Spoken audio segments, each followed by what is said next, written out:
falling to pieces in my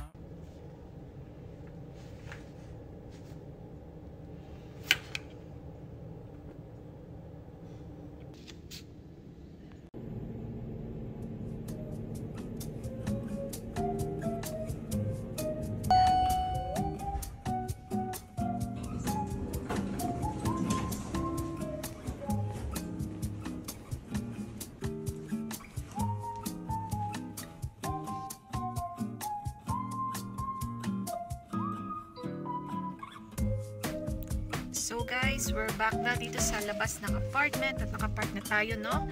Hindi ko alam kung i-upload ko to, pero kung mapagdesisyonan ko na i-upload siya, siguro nabasa nyo na sa title.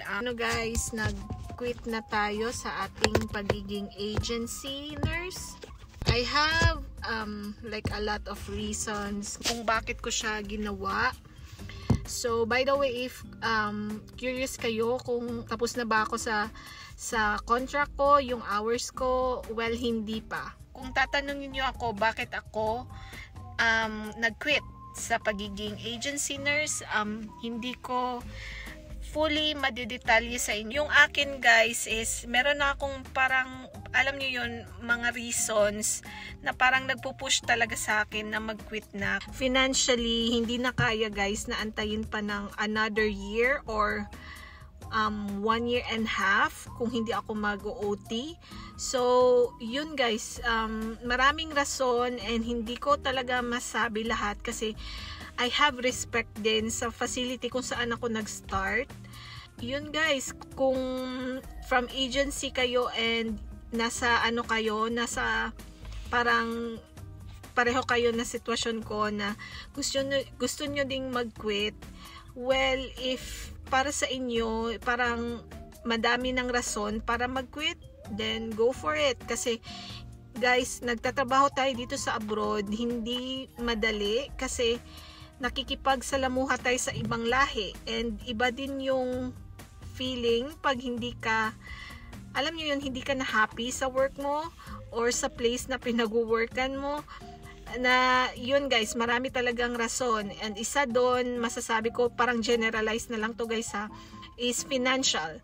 So alam ko naman nga before pa ako dumating dito sa US is magsa-start ka talaga sa agency na mababa yung rate mo.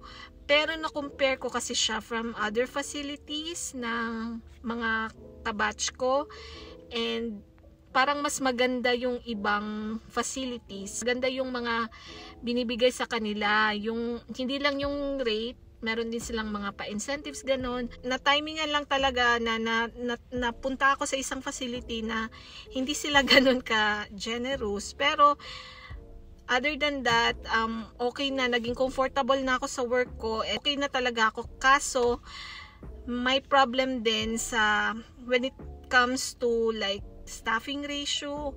Basta guys, marami na akong parang rason para umalis. And, umabot na kasi ako sa point, guys, na hindi na talaga ako parang motivated to do overtime kasi nga overwork, ang daming ano, guys, and then ang stress ko, alam ko yung stress ko mataas talaga pag yung PCOS ko lumalala, like yung pagiging irregular ko sa aking monthly visit is like mataas na talaga. So I feel like it's more of like ako na hindi na ako happy. So ayun, hindi na ako happy sa trabaho ko and ayoko naman na ma-compromise din yung yung care na dapat para sa mga pasyente ko kung hindi na ako happy. And also yung safety.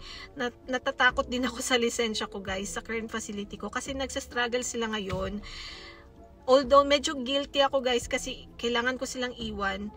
Pero kailangan kong gawin para din sa akin. So, yun, guys. Nag-decide na ako mag-quit. But, I have a new contract. So, I will start soon. A week from now. Actually, less than a week na lang, guys. So, medyo may ilang days pa tayong mag-prepare para sa next contract ko. Hindi ko muna sasabihin kung saan. Pero, I will start traveling. So, ayun, guys. Magta-travel nurse na tayo.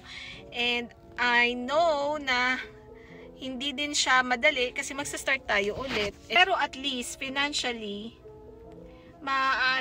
parang mas mai-encourage na pumunta ng work kasi iba talaga pag well paid ka.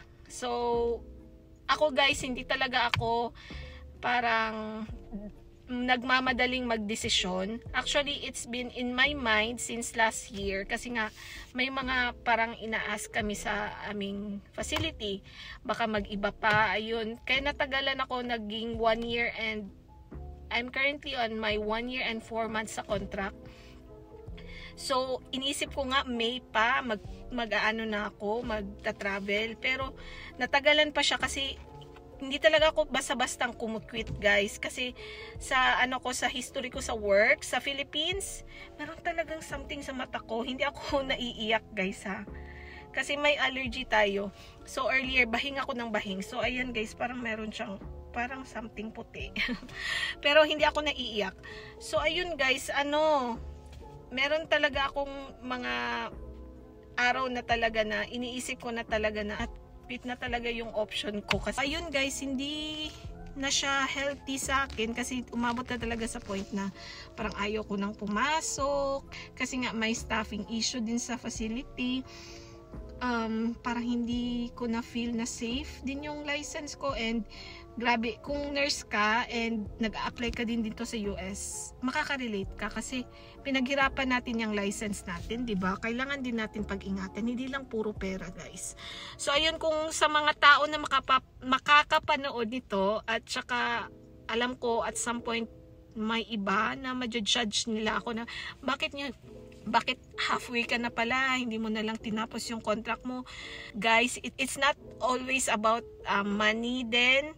It's also about your mental health. Kung hindi ka na masaya sa work mo and you feel like it's not safe anymore, then why not mag-quit na lang and then hanap ka na lang ng bagong contract. And naisip ko mag-travel kasi malaki yung rate ng travel. I know na hindi din madali, pero at least hindi na ako yung aligaga na kailangan ko talagang, alam niyo yun, mag-OT parate para makahabol sa mga bayarin, mga ganon, makaipon. Yun yung rason ko talaga. So, yung yung remaining hours is babayaran ko sa agency, pero hindi naman sila nagmamadali na napapababayarin ka. So, yun lang yun. So, nakapag-decide ako kasi may nauna na sa akin, guys. May 7 months pa lang, nag-quit na sa contract. May 1 year and 2 months. Para ako yung medyo matagal na latest na nag-quit. Kasi may nauna na sa akin, guys, 3 sa unit ko na kapwa Pinoy. Nauna na sila, guys. So, yung iba nga, chinachat ako, sabi nila, bakit nagtitiis ka pa dyan, ganon. Pero hindi talaga ako nagde-decide na according sa kung ano lang yung sabi-sabi ng iba. Gusto ko yung pag-isipan ko talaga. Yung sa sarili ko, alam ko na it's about time na talaga. So, ayun.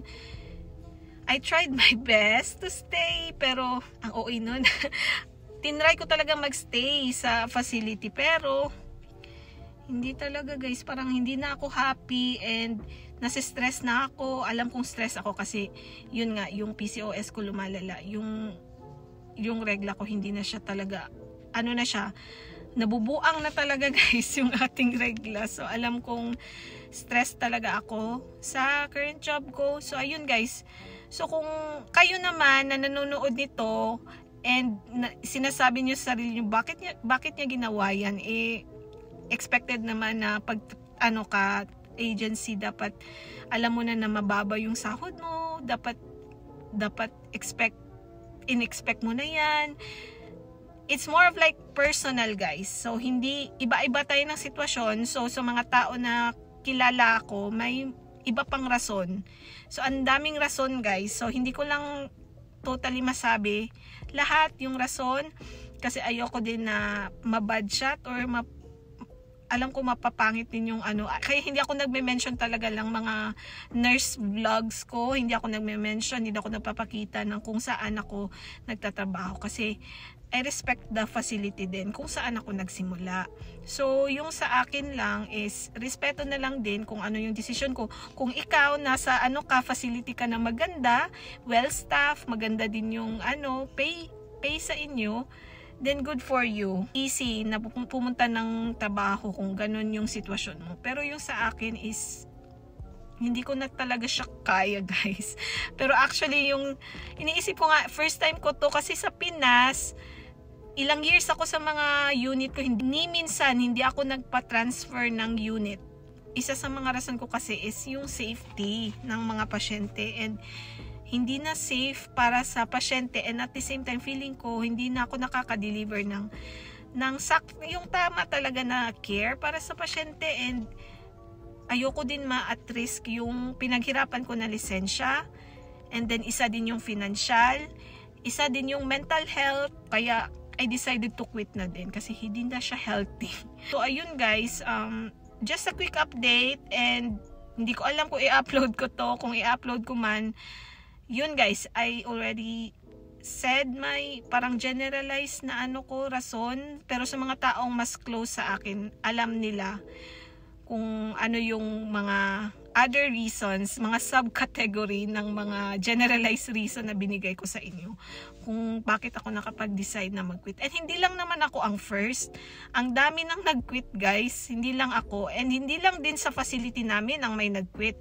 Sa ibang facilities din. Alam ko may mas malala pa, yung mga mas malala pang experience. So hindi ko talaga gustong alam mo yun, siraan yung facility kasi thankful din ako kasi sa kanila ako nag-start. Sa kanila ako parang na train for 1 year, and although yun guys, magki-quit ako, thankful pa din ako sa kanila, especially sa mga staff na tumulong sa akin. Thankful pa din ako sa kanila guys kasi may naturo naman sila sa akin, okay? So yun lang guys, gusto ko lang i-update kayo na nag-quit na ako, and sa mga tao na parang may negative comments about my video na bakit ako nag-quit agad, hindi ko na lang tinapos, it's my decision, okay? Kung happy kayo sa kung nurse kayo at happy kayo sa facility nyo, good for you, and I hope you all the best. Gusto ko lang talagang mag-update. So although hindi naman marami yung nanonood ng videos ko, pero just in case na may makapanood. So ayun, I decided to quit. And I hope na ang next job ko at mga ibang mga contracts ko pa, sana maging okay. I'm really hoping. And actually guys, hindi siya puro, actually kanina nung nag-duty ako, parang ang gaan ng feeling. Parang yun talaga yung na-feel ko na kaya siguro kaya parang madali na lang sa akin. Yung kanina, 5 nga yung pasyente ko. Puro PCU sila guys.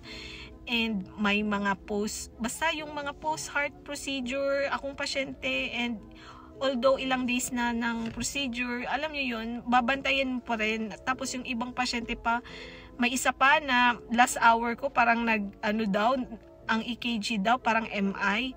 So parang, yun yung naisip ko, kaya nag-quit ako kasi parang hindi ko na siya kaya yung anxiety na binibigay sa akin ng workload and yung assignment talaga guys.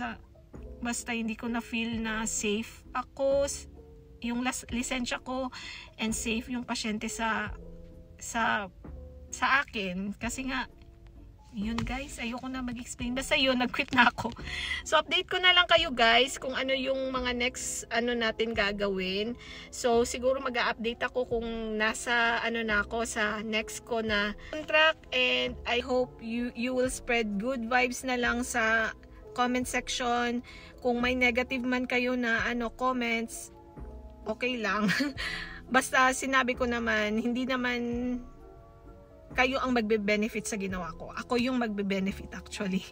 Kasi mas maggaan na yung feeling kung mag-work ka na okay ka sa trabaho mo. Alam mo yun. So, wala na akong paki guys kung ano sasabihin nyo. Kung sabihin nyo man na napaka-weak ko, well, nasa sa inyo na yan, pero para sa akin, yun ang ikagagaan ng loob ko, yung mag-quit at saka mag-start from scratch again. And ayun guys, yun na. So nag-quit na tayo.